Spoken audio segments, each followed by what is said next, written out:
Medyo late akong nagising guys kasi mga 3 AM na yata ako nakatulog guys kasi may lagnat yung pamangking ko. So ako yung katabi niya, Diyos ko guys. Nakapaglaba ako. At meron na naman sila ditong maliit na may mga isda. Diyos ko, tapos kumain ako ng salad. After ko maglaba, nag-request ako kay Nanay Banshi na magluto ng ginataang puso ng saging. Tapos si tatay yung kumuha doon sa likuran namin, doon sa may fish pond. So bali, 3 yata yung nakuha niya. Tapos nag-ano na siya ng nyog. Tapos yung partner ay bulad na parot. Ay Diyos ko, day, busog na busog ang peg. Sa likod, nandito na naman ang mga pasaway kong pamangkin. Si Andrex just yung nagdadrive niyan guys. Tricycle ng uncle niya. Tapos, ayan, ako din nakidrive. So, nag-ikot kami dito sa barangay. Diyos ko, day. Tapos, pagbalik namin, nandito na naman tong dalawang pasaway na to. Kasi pupunta daw sila ng sementeryo. Hindi pa kasi kami nakakadalaw doon sa mga relatives namin. Ay, ay, ay, ay, ay, ay.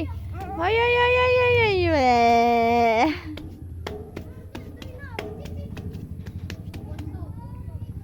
Ne.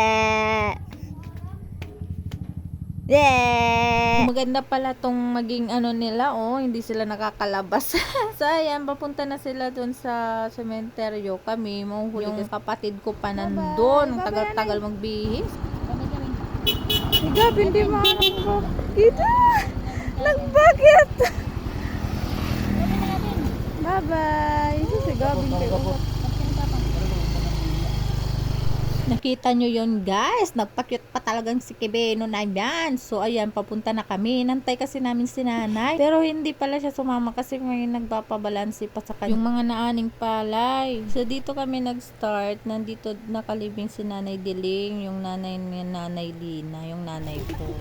Uy, di pa hiipil. Ayaw mo. Ay, pwede pa hiipil dito. Tigboit puno.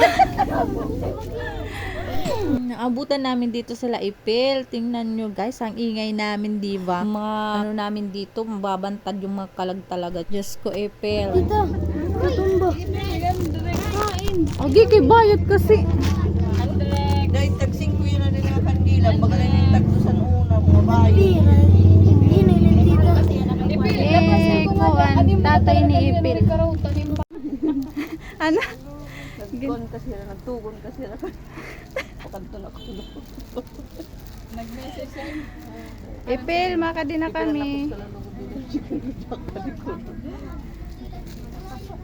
Bali, manilikas na rin ang nagsasarap sa mga maakapabling ko. Nakatuloy mo rin yung maulit. Ipil, makadi na kami ha, oo. Ko, mabuhat na hira din hingatan. Kadi na, let's go. Ay, mga guys. Kaya mo nit masusunod manunod o de mas sarawayon pahat siya. Kadi na. Pag Siring tabi-tabi apoy. Ngayon. Oo. Ginoo na nam dito kay mas makaradlo ka to pa balong.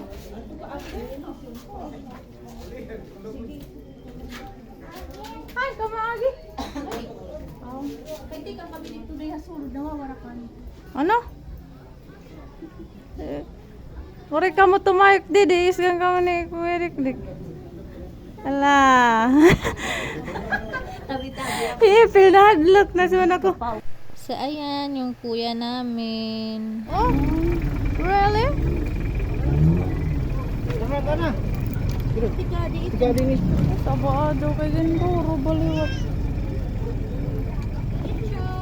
Aray.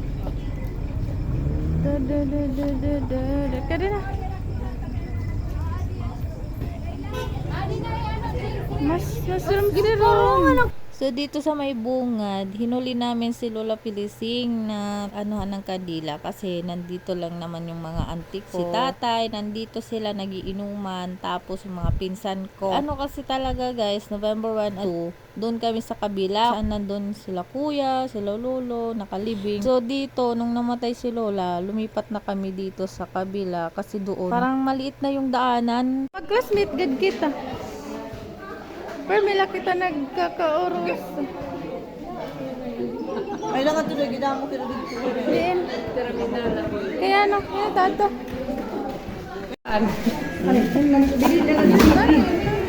Kuan. Amot ka na ito pinagin. Kung na rin mapatay kuan. Ang kaya man ito. Pagbalik namin galing sementeryo, pinasama ko tong dalawang pamangkin ko. Kumain kami dito sa harapang bahay na. Susi na naman iyo. Talaga. Kaya makato kita. So ayan, gumagabi na naman kaya yung mga aswang lumalabas na naman. Sinundo ko na naman tong si Rodalyn doon sa baba at punta kami dito sa taas pag inuman kami at saka pupunta naman kami kay Makukoy kasi padasal din. Hello guys, kompleto po kami. Mayroong girl, boy, bakla at tambay. Sana ako naging babayad kami. Kaya mo.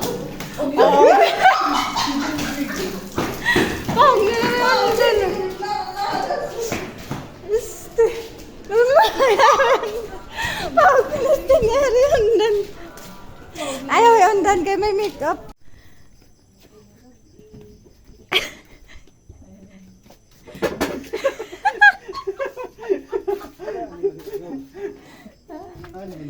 So habhab na naman si Epil dahil nandito na naman kami sa kainan. So pagpunta namin, konti na lang yung tao. Tapos inuman, kwentuhan na lang din. So itong pinsan ko si Monggo, marami siyang kwento sa trabaho niya. Baka siya na daw yung manalong Best Rider of the Year sa JNT. Sana all. Itong Mingming ni Makuko yun, napakalambing.